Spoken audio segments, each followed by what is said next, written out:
what's up, y'all? Welcome to Dropping Diamonds with me, AJ Andrews, where we dive headfirst into the softball world. This guest today, I'm so excited to talk to because she is a trailblazer. She has marked history by breaking barriers and continuously creating opportunities for all women in sports, but specifically now, is going to be doing more in the softball community. With a combined 21 years in the front offices of Chicago White Sox, New York Yankees, and Los Angeles Dodgers, she has 3 World Series rings. Not on today, but 3 World Series rings before joining the Marlins as the first woman general manager in North American sports history. She spent 9 years as a senior vice president for Major League Baseball.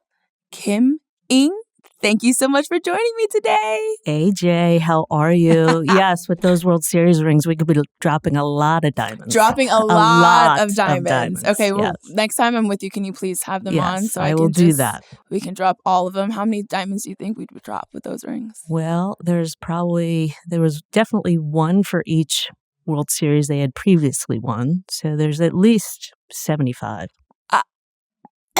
Okay. Will we drop 75 diamonds on this podcast today? I don't know about that. Okay. We only have half an hour. Let's shoot for 72. Yeah, we got it. So thinking of dropping diamonds, I love to, especially as athletes and being in the sports world, quotes or sayings that really resonated with us throughout time. And one of my favorite ones, especially with you as a guest today, I definitely wanted to make sure I put it out there, was no one can make you feel inferior without your consent. And throughout this, with an affirmation I want to bring out with that quote, it's, I am a queen, I'm a dream, I do what I want to do, I am who I want to be. How do you feel about that one, Kim? Check you out. I like that. God, yeah. I love that. Yeah, no, it's absolutely amazing. And it makes sense that you are saying it. Thank you. What is a quote, or is there a quote or a saying that you feel like has really resonated with you throughout your career in sports? Just do it. You know, this is not a Nike ad, though. Yeah, I understand. I understand. But that is something that came out probably 25 years ago when I was, just starting out my career. And it has always stuck with me because that's always been my attitude, just put your nose to the grindstone and get it done. And I think, being a woman in professional sports, that's a lot of what I've had to do, yes, particularly being one of the only women in men's professional sports. And, there's just been a lot of, obstacles and hurdles that we've had to overcome. But in the end, all you have to do is just do it. I feel when you hear the words just do it, it simplifies all of the thought process that could come along, the overthinking, the self-doubt. For you in the moment when you kind of came to the realization of, I'm going to just do it, was there a moment, was there a push? When did you realize that was a saying that you wanted to really live by? It was, I can't say it was every single day, but but that's sort of the reality of it, for us, when we were the only ones, just trying to pave that path, and there were not very many examples, period. And so, it was every slight, everything that was in your face, where you weren't sure. Mm-hmm. You just go back to, I think, to your point, to the simplicity of don't think too much about what's going on around you. You have the ability, you're prepared, you've done your work, and now it's just about getting it done. So that's really, it's been the one that has resonated throughout my career. For sure. Just do it. It reminds me of thinking a coach told me when I was first playing softball, you can't think and hit at the same time. So if you're trying to get a hit, you just got to get up and go. You can't think and hit. And you also played softball, starting your long career of excellence in bat and ball sports, playing at the University of Chicago, middle infielder, right? Yeah, and the corners too. Corners, yeah, don't get that misunderstood, AJ. One corner. Third? Yes. Gosh, I feel like you have to be a maniac. Third base, literally. Well, I look at third. I look at the athletes now, and I'm, God, I was an idiot. I was doing that. You're just so close to the ball, and the ball comes, just at you pretty quickly. What do you Did you always have that mentality of just do it? Did you have that when you were in college as well? I did. Yeah. I did. And I was known for stuff like that. I was a little bit crazier. I mean, I think I keep the crazy tamped down pretty well. You can't really tell. No, it seeps through sometimes. Yeah, sometimes. Don't piss me off. Yeah. But no, it was always that mentality. Probably from, I think I was a pretty tough kid. I grew up in some difficult circumstances, and so that was just the mentality we had to have. What do you feel like is your biggest takeaway from playing collegiate softball? Really throughout, I'm sure, did you play Little League as well prior to that? So I did from the time I was like 12 on. Okay. Yeah. When you think back to your softball career, what do you feel like you learned the most that you still utilize today? Yeah, I feel like the discipline was probably the most important thing. I think the discipline and the willingness to do repetitions. Right? Like I never really got bored of it. And so I think that's the one thing about my personality and my character is that you just keep grinding at it until you I mean, perfection is not something we really achieve, but until you get it to a satisfactory level, let's say that, right? And on a good one. Yeah. Put in softball terms, exactly, exactly. And so that was always part of my personality, is just the repetitions and the willingness to do that. And I think when you have that willingness, it never really leaves you. I mean, you always know what hard work is. And that is something that is really the foundation of my career. That determination, the discipline, and the willingness to succeed, even throughout failures and a lot of trial and error. How did you view overcoming failure? Well, it's failure comes in, you define success and failure by your own standard. Yeah. Right? Like, I mean, there's just so many ways to look at it. And it's interesting. If you ask me if I'm a half full or a half empty person, I think with other people, I'm half full. And with myself, I'm half empty. And I think that says something just in terms of, what your expectations are.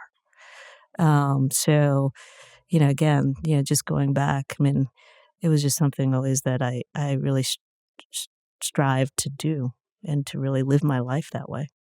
When you say you feel you're half empty, but to the world, you seem half full, can you break that down? What do you mean? Sure. I mean, so half full being more optimistic and, and I think you always have to keep up that, that demeanor and that, projection, because you always want people to feel up, and you want to try and motivate them. And for me, I guess the motivation was, I am very much, you take those personality tests. I am very much a person that has fear of failure. It is something that, and it's not a great thing. And I don't say it with pride. It's more just factual. Right. But that has always driven me. So half empty means you're always just shooting for more, right? And so you're always just shooting for more. I love that. Never satisfied, no matter how high of the successes you have. I mean, every once in a while you can take a day off. Give yourself a pat on the back and then keep going. Exactly. Keep on trucking. Your start in moving into baseball started with an internship with the Chicago White Sox. What was working in baseball something you always wanted to do? No, I didn't, and people always ask that of me. And the answer is no. When I was a kid growing up, I never knew that existed for women. There were obviously no examples, that long ago. And so didn't really understand either what a general manager did. I mean, at that time, you didn't see general managers in the news too much, especially in New York. It was more about the ownership. George Steinbrenner, I grew up a Yankees fan. So you didn't hear too much about what a general manager did.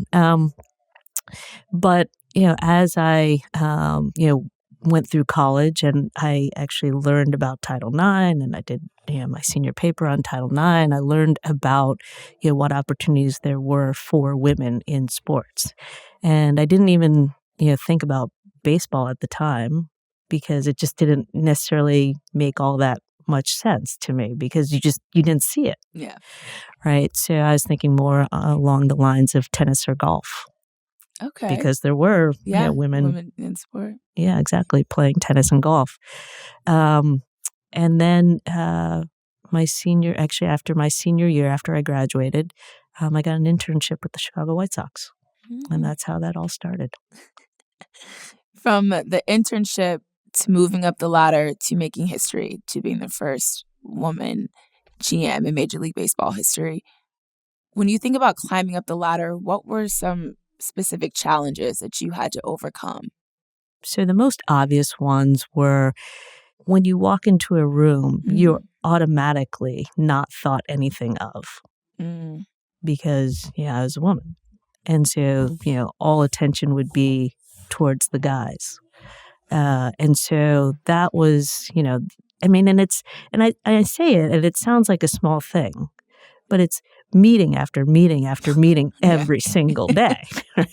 After a certain point, it becomes a bit of a drag. So that was one that affected me every day. How did it affect you? I think it just made me dig in more, but it also, I think it helped me to, especially when you're young in your career, you're not sure when to speak up, but it helped me to speak up much quicker than, a normal job might have. And so it made me, we use the term now very, it's a daily term we use, which is ally. It made me identify allies very early in my career because you had to. And you had to find people who were open-minded to give you a chance. And, there was no doubt in my mind that when I was given a chance, I would prove my value, and prove, my worth. But, it obviously takes time and it takes people to be open-minded. Yeah. And so when you're a novelty, that's really very difficult for people to overcome. So it's almost like you have to find the people that are inherently open-minded, and there aren't very many of them, or there weren't very many of them at the time. So I think those are the two things that it really made me do is find my voice early and find allies early. Through the process of finding your voice, because that is, I feel, a struggle for women in all spaces, whether you're an athlete, you're a GM, you are just in your day-to-day life, it can be tough to really speak out in spaces where you don't feel like you will be heard. How did you get to a place where you were using your voice and making sure it was loud enough to make sure everybody heard what it is you had to say? I think you also have to, I understand people feeling uncomfortable in those types of situations. I also think you have to understand what the confines of your personality are. And so maybe when you're younger in your career, you're less experienced. I always found that I would take people to the side after a meeting, right? So that they can get to know you a little bit one-on-one and so that they can hear you. And it doesn't seem quite as overwhelming as in, say you're in a meeting of 20 people. You're not necessarily, pounding the table young in your career, right? So, but there are little tips and, tricks that you use. I mean, the one of them that I do a lot is you ask questions. So you're not, absolutely confronting somebody in front of a lot of people, but you ask questions that make them double take, and think about what they've just said, or think about the policy, or think about, the particular topic in such a way that makes them stop in their tracks.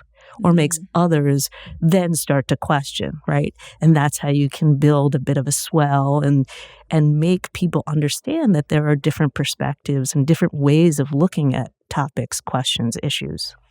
So instead of saying, that was an idiot response. Right. Like, so do you believe that this would happen if that happens? Or Right. what if there's a change in events? Exactly. Can you think of one moment where you kind of put the nail on the head? You're like, got him. Got him. I can't think of one specifically right now. No. But no, but I think you just, I will say we were in an arbitration hearing. Mm-hmm. And, I think one of the interesting things about arbitration is that you deal with a lot of statistics, and it's a way to sort of paint a picture. You can gear the statistics the way you want, and you can accentuate points by framing it differently. And so we had one example of, I think the agent said something like, the ERA difference was only 1.4. And so we basically turned the 1.4 and we said, so do you know that the pitcher would have to throw 58 scoreless innings to make up the 1.4, right? So you just frame it differently. And that made everyone in the room go, whoa. Okay. And you put it into context, right? And so again, it's about, I think, constantly reframing and making people understand different sides to an issue. When we're thinking about reframing and making people understand different sides to an issue, a perspective, or even a league, because we ran down your resume, but now one of the coolest ones you can add to it is you are a senior advisor of the Athletes Unlimited Softball League. And when you think about trying to add these new perspectives and giving this different view for so many different people who are softball fans or new softball fans or going to become softball fans, what do you feel like is the best approach to making sure we can continue to grow softball and Athletes Unlimited? Yeah, absolutely. So I think Athletes Unlimited has been very innovative in the way that they've thought about the athletes and the game. I think I lend to it, my career of, 30 plus years of, a very established system. And so I think when you meld those two things together, you get you can come up with a pretty interesting product. I think one of the things that we have to, understand is basically learn from the past. There have been different iterations of, pro softball leagues. But I think, one of the things I really appreciate about John Patricoff and Jonathan Soros, our co-founders, is the way that they have understood the history of pro softball. And they've really tried to avoid, some of the pitfalls that have plagued us in the past. So I think when you talk about, length and sustainability, I think, one of the things that you really want to make the players feel is that they're a part of this, and that they are along with us in this journey. And so, getting us out there and, presenting us to the world so that, we draw in some of the more mainstream audiences and we appeal to the softball world and we galvanize the softball world, to create this momentum. I mean, when I look at where we are right now with regards to women's professional sports, we are living in truly an amazing moment. Yeah. Right. Where, and it's like one of those things where you remember when, when Caitlin Clark was in the NCAA finals and you remember like where you were watching her. Right. And just this swell of, incredible enthusiasm. And, I hear stories now where people are saying, yeah, my 10-year-old son and I were watching, WNBA game on a Saturday night. Like, I mean, for a lot of us, I think that's really incredible, right? That it has become mainstream in this way. And we've been fighting the fight for so long. I mean, I can't even include myself really in this because women's sports, and I'm sort of on the periphery, but for all of you that have been there and been doing this for a long time, It's been amazing to just sort of see it, and I don't want to say culminate, but to this point, I guess culminate. But I think there's so much further to go. But it's just been an incredible ride so far. Well, I definitely think you are included, because when it comes down to women in sports, I firmly believe that when one door is open, one barrier is broken by a woman in sport, it leads to all these other doors waiting to be broken down. You now see so many women coaching in Major League Baseball. You have been a spearhead for that. You see women coaching in all different sports, especially in male. And so I believe that that's only continued to lead to the trajectory of the respect, the recognition, and the growth of women in sports as a whole. So I know you like to just keep going, but this is another moment to give yourself a little pat on the back, and then we'll keep moving forward. But you definitely deserve that. Well, I would say in baseball for sure. I mean, just seeing the women that have become scouts, that have become minor league coaches. We have one at the major league level. Eve Rosenbaum's an assistant general manager with the Orioles. I mean, has just been, a fun for me to watch for sure. I'll give you an example. When I first started with the Marlins, I had one of our people in the analytics department say, when we advertised for the analytics internship, we had 3 women apply out of 300. He said, and we had to convince 2 of them to apply. He said, but then fast forward a year after I had been with the Marlins for a year, he said that went up tenfold. Wow. So just, that old adage, if you can see it, you can be it, right? And gave women, young women, you take the imagination part out of it. Yeah. Right? Yeah. And it's a reality. And once they saw that, there was someone at the top of the pyramid, they said, sure, why can't that be me? And if you're young and you're starting out in your career, why would you go into an industry where you feel like you're stunted, right? So I think, seeing a woman be a major league coach is phenomenal for all these youngsters in the stands. I mean, she coached first base, I think, last year. And I can't even imagine, being a 5-year-old girl and seeing a woman coaching first base, right? How cool would that be?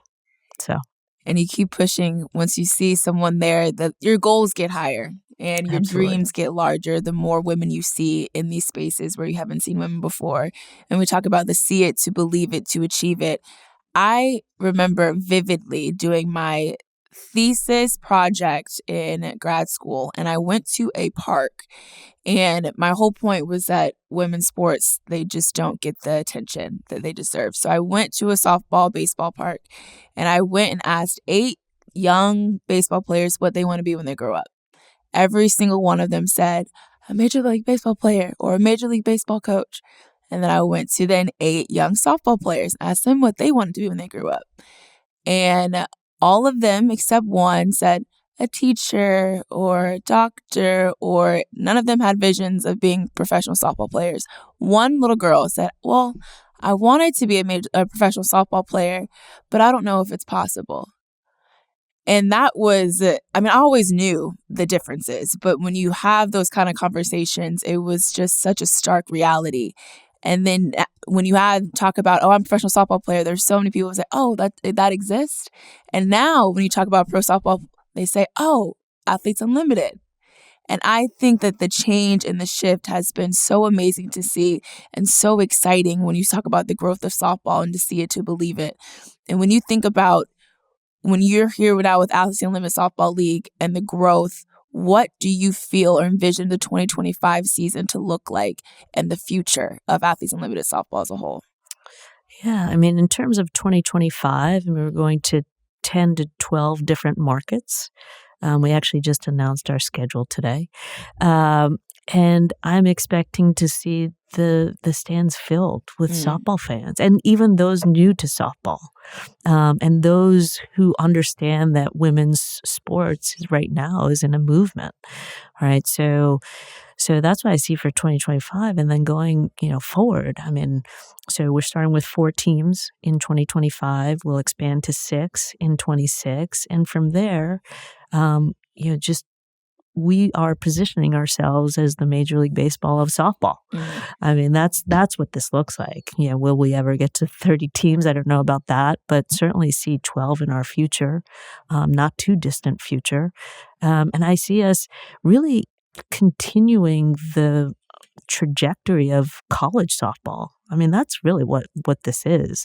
And we can talk about the popularity of college softball and how it's increased so much over the last 15 to 20 years, a lot, due to the ESPN and, putting it on TV. And ESPN was one of the, first believers in softball years ago, right? But just giving access and opportunity, we've seen the game grow so much.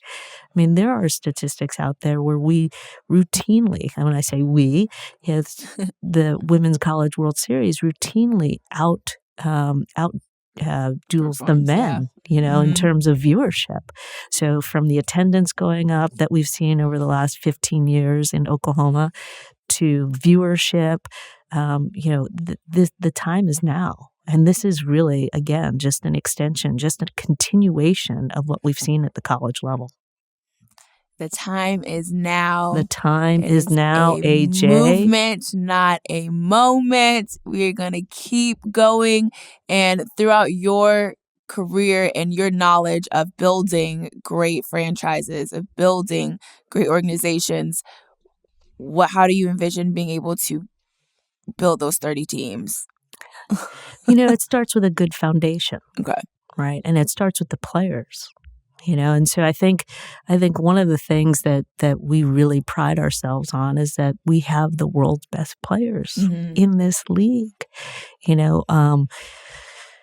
I don't know the exact count, but I want to say it's over 14 past Olympians and future Olympians, and some we're going to see in 28 for sure that have not been in the Olympics before. But we have the world's best talent. I think that is a big thing for us. And I think that, when we talk about crowds and people understanding who we are and the caliber of the talent says it all. And, you pose that as like, these are the people that you're going to see in 2028, and we are building up to that. I think that says a lot for this league. My first weekend on the job, I went to Wichita State where we were playing, and I saw Chris Sebrin, who's the chief development officer for USA Softball. And we've known each other for a number of years. And I said, "How many athletes do you have here?" He said, "About," I started counting, and he said about 20.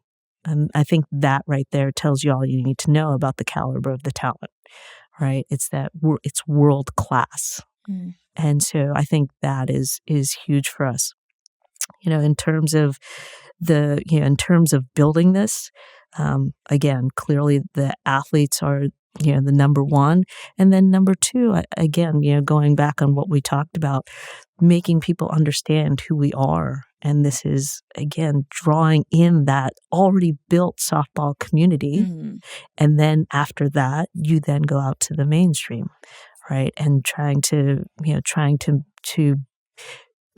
ride that women's pro sports movement. And I think it's what's interesting when I've talked to fans who are really into women's pro sports, it crosses sports. I don't know if you've noticed that, but it really is interesting. So if you're a men's football fan, that's pretty much. But you see, women's basketball, then they love women's soccer, women's softball. So it's pretty interesting. Women's hockey, obviously. So it's interesting the way that works. I actually talked to Rose Lavelle the other day, and she said she wants to make sure you guys send her the schedule because she wants to be at all the games. So just giving a quick shout out to Rose and just let y'all know she wants to come to games. Yeah, all soccer crossover. We're going to go into my favorite segment, which is the no-fly zone segment, because, we always turn every part, typically the outfield, into no-fly zone, but everybody can turn the field into no-fly zone. And you, Kim, you are keeping self-doubt out of the airspaces for all women. We're out there achieving our goals and doing what we need to do. And so for you, though, when you think about going through success, building confidence, maintaining that confidence, we all know in softball, it is a sport of failure, and you have to overcome certain failures in order to reach success. Through your confidence building, through your success in baseball, and now moving into softball, what is your favorite failure that ultimately led you to your best successes? I've had so many, AJ. It's ridiculous. Okay, let's talk about the dozens and dozens of times I didn't become a general manager. Huh? Mm-hmm. Those are all real public, too. Mm-hmm. Right. Your entire staff knows that you interviewed and you didn't get the damn job. So, I think one of the things that I learned, and it took me a long time, right? It took me a long time and a lot of interviews. I think the thing that I learned, and it's really interesting. You're going through these interviews, and you in a sense you're pouring your guts up on the table. But I think I always sort of reserved a little bit, because I don't know. I mean, for whatever reason. I mean, that's not my personality either, right? So I think in this last interview with Derek Jeter, I had set my mind to it and said, like, this is probably going to be the last time. You might as well just go all in, all in. Mm-hmm. And so I had this whole thing set up, and it was during COVID, so we were on Zoom. And at one point, this is actually kind of a funny story. I'm going to make it a funny story. So I had, in my head, said, okay, you are going all in, just lay it all out. And so I do. And I'm watching his face, and he's starting to glaze over because he just said, look, he's like stopped me after 5 minutes. I'm telling him why I was the person for the job. Mm-hmm. Again, all in. And he just said, wait, hold on. And I, Derek, what? And he said, I just want to know if you want to become my general manager. You already had the job? So, yeah, I already had the job. But I think it was that mental space that you have to be in to just say, you know what?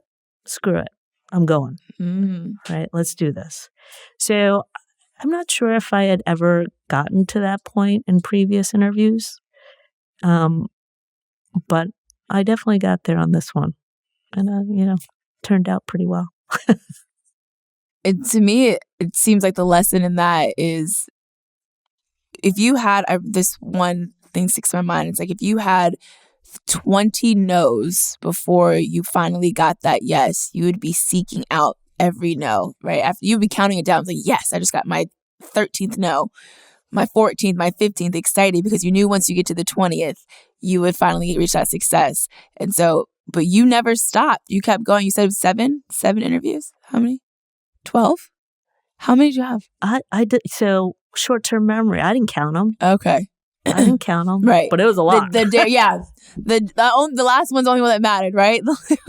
We got to the last one.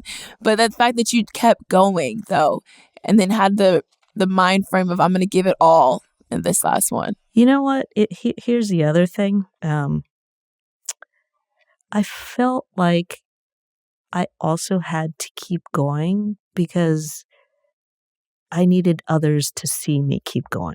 Yeah.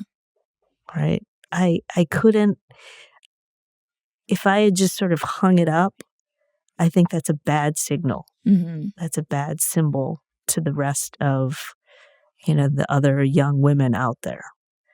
And so it was a trudge. Mm-hmm. It was a lot. But I did think it was really important, and I didn't want people to think that they should give up at all, because it was something out there that was going to happen at some point. We just didn't know when. but I thought, I was the closest one, and you just had to keep going. To keep going and just do it. Just do Just it. do Oh it. my God. Kim, thank you so much for joining me today and really teaching us that as long as you keep going, that yes is right around the corner. And I really appreciate your time. Thank you for coming on. Thank you, AJ. You take care. From our affirmations, make sure you remember to just do it, that you are a queen, you are a dream, you are who you want to be, and you are all the things you see. So I'll meet you back here next week on The Diamond.